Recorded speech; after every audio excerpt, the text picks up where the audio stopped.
Hello out there, all of my spooky loves. Welcome back to my channel. And if you are new here, hello. My name is Cemetery, your resident blind spooky ghoul. If you are new here, please consider to hit that subscribe button and also turn on notifications so you will be notified when I upload. Also, like and comment below. So it has been a while since I have uploaded. Also, I don't know if you can see him, but I have one of our cats, hanging around me. He's trying to get attention. So, if you can see him, it's our cat Socks. I don't know if you can or not. Like I said, blind girl props, but he's a black kitty with little white paws, so that's why we call him Socks. But anyways, like I was saying, it has been a long time since I have uploaded. It has been pretty crazy with getting ready for holiday stuff. There was Thanksgiving, and then Christmas is next week.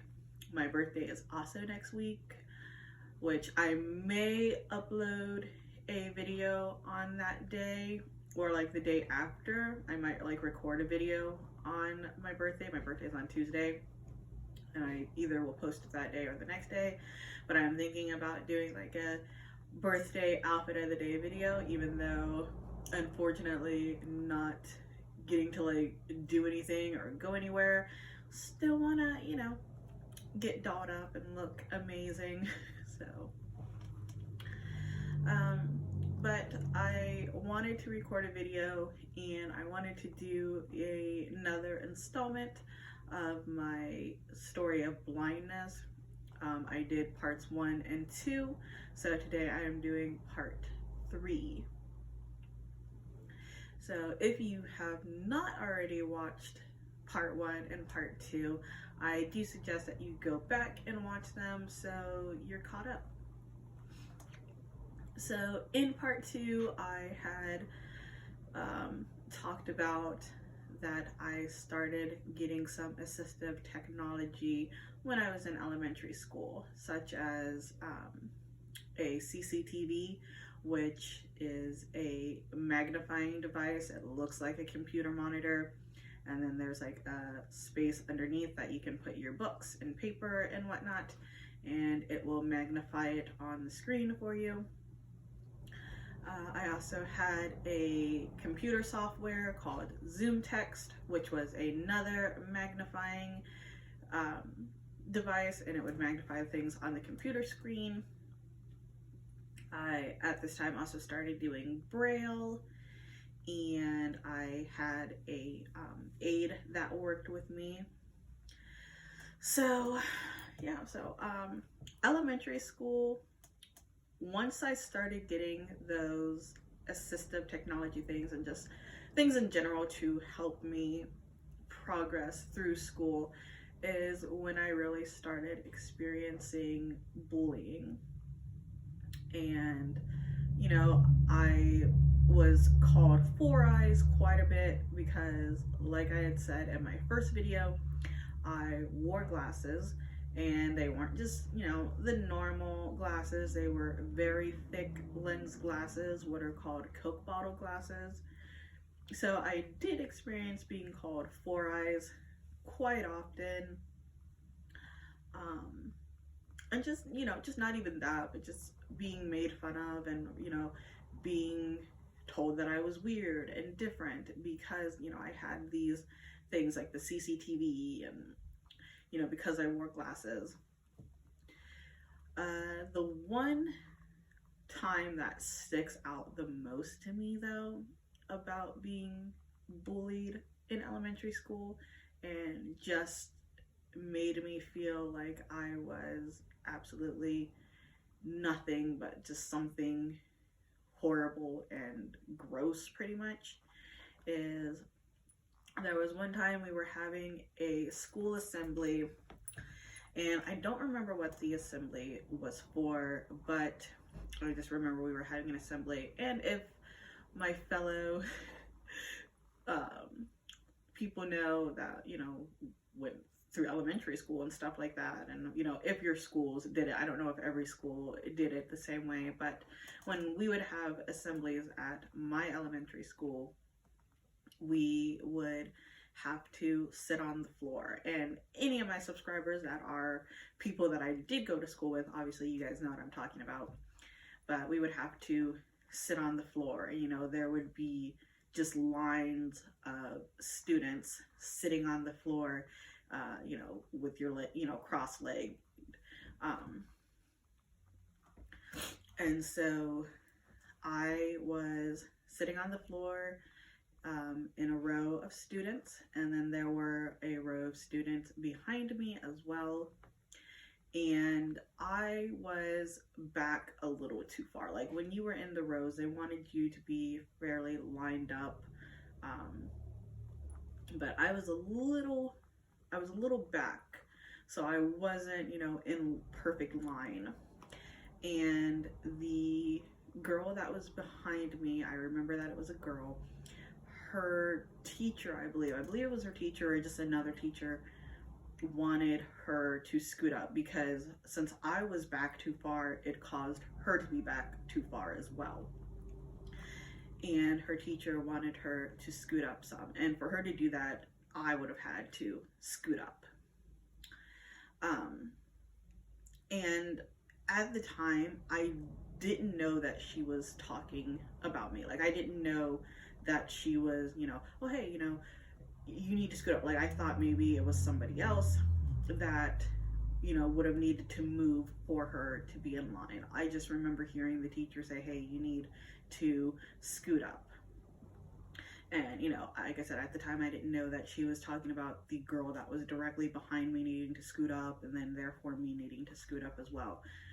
But the girl, one of her friends, I'm assuming was one of her friends, was sitting next to her and told her, hey, just tap her on the shoulder and ask her to scoot up, you know, meaning me, asking me to scoot up so that therefore she could scoot up. And I heard that. And then I also heard her tell her friend, no, I don't want to touch her. I don't want to catch what she has. And when I heard that, it really hurt, because by this time I knew that she was referring to me, because obviously she was directly behind me. You know, I heard her talking directly behind me, so I knew that she was talking about me. And, you know, that as a kid, as somebody in elementary school, hearing that, like, really hurt. You know, you can't catch blindness. And, you know, maybe she didn't know that as an elementary student like myself. Obviously, I knew it because I was the one going through it and, you know, was learning about blindness and visual impairment and all that stuff. So, you know, I knew you couldn't catch blindness from touching somebody or interacting with somebody. Maybe she didn't, but it still hurt to hear somebody say, ew, I don't want to touch her because I don't want to catch what she has. That really hurts. And I felt so low. I felt so disgusting. I felt so gross. I felt like I was an outcast. And that, you know, that was something that stuck with me for a very long time. It still sticks with me. It still randomly pops into my head today, like years and years and years later.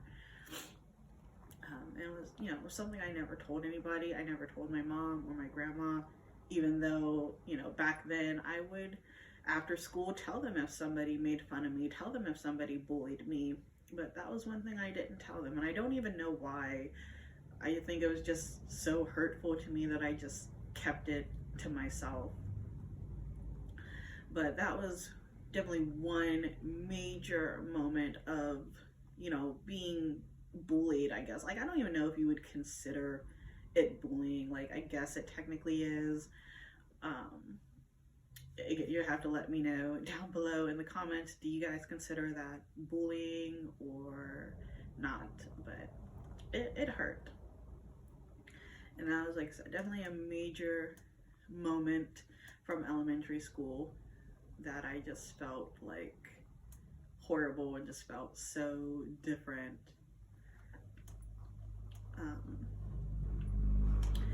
Of course, the bullying didn't just stop with verbal comments. It didn't just stop with being called Four Eyes. It didn't just stop with being called, weird. And it did at one point become a physical bullying situation.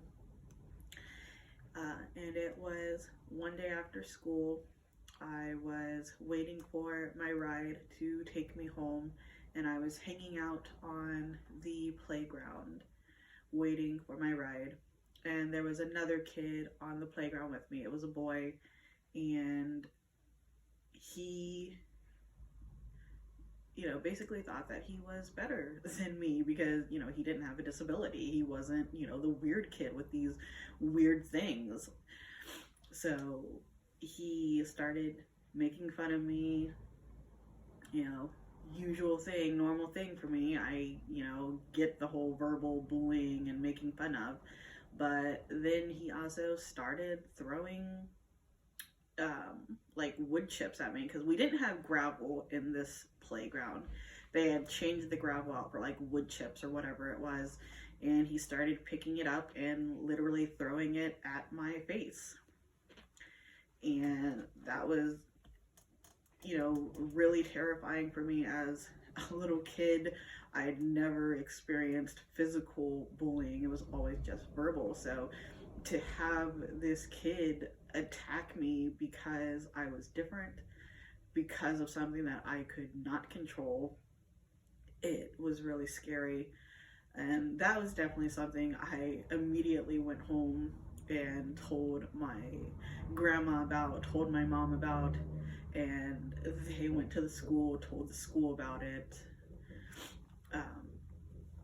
But it was scary. It was definitely very, very scary. And that's something that also, that's another big moment that sticks out to me because that was one of the first times that I experienced physical bullying for my blindness. And, just experiencing physical bullying for something I could not control, because obviously, I could not control that I had a visual impairment.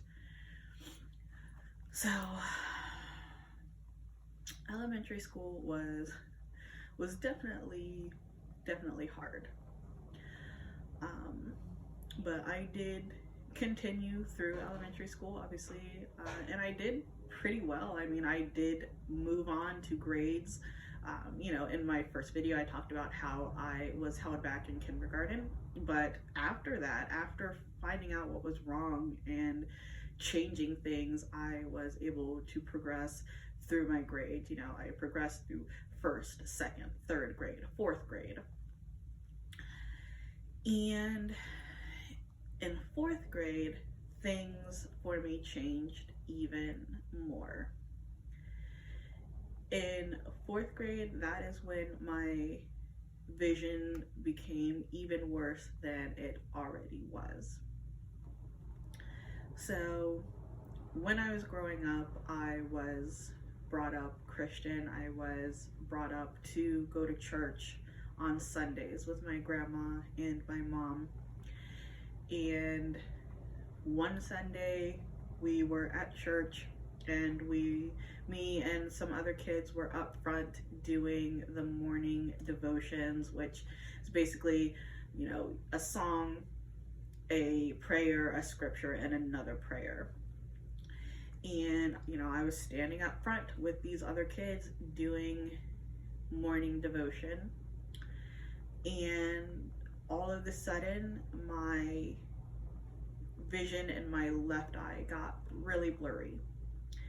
And at the time, as a little kid and a kid that wore glasses, I was like, oh, okay, my glasses are really dirty. Like somehow the left lens of my glasses got really dirty. Let's hurry up and finish this so I can go to the bathroom and clean my glasses. And so we finished the devotions, and I immediately went to the bathroom and started wiping my glasses off with some of the paper towels and put them back on. still blurry. So then I was like, okay, let me run it underwater, and so running my glasses underwater, still not doing anything. My vision in that eye is still blurry. And after trying to clean my glasses multiple times, it finally hit me. It's not my glasses, it's my actual eye. The vision in my eye is gone. And that was scary. It was devastating. It was just everything and more horrible to, a young kid who was, thought that the vision wouldn't get any worse until I was older. I thought my vision, like I said in my first video, I thought my vision would be good until I was, in my later years, like 40, 50, 60s, whatever. But a fourth grader, and the vision in my left eye has just gotten worse. I went and told my mom once I realized, okay, it's my eye. And the next day she called my eye specialist, and they immediately were able to get us in so that we could come up and, they could check my eye and do some tests and stuff. And the first thing that the specialist wanted to do was surgery to see if he could fix it and bring the vision back. And with it being so long ago, I don't even remember honestly what was the issue with my left eye and what was the reasoning that I lost the vision in my left eye. Like I don't remember if it was because my retina came detached, or I don't know. I don't remember if it was something like that, or if it was just my vision was so bad that it did just give out before, they thought it would. But I did have to have surgery to try and fix it, and it did not work. Back then, because I had multiple eye surgeries when I was younger, and back then, having surgeries, having to be in the hospital is scary for a young kid. Like having to go to the hospital, I think, is traumatizing for majority of young kids, especially when you're going to have surgery. And so I was scared a lot when I had to go to the hospital and have surgeries. But I was also kind of hopeful that, hey, maybe this surgery will fix whatever's wrong. So unfortunately though, that surgery did not fix it. So I, just did not have vision in my left eye anymore. And that was, a new thing that I had to live with, and a new thing that I had to deal with, and just something else that I had to adapt to. So I think I'm going to end this here, and I will make a part 4 with the next big moment that happened to my vision. But I do hope that you guys enjoyed this video, and I hope that you will come back and continue watching my blindness story, and also continue watching my other videos, because I do want to do other videos. I've done a couple other videos that weren't related to my blindness story. But yeah, so like I said in the beginning of the video, if you're not already subscribed, please hit that subscribe button, and also like and comment below, and I will talk to you guys in my next video. Stay spooky, everybody.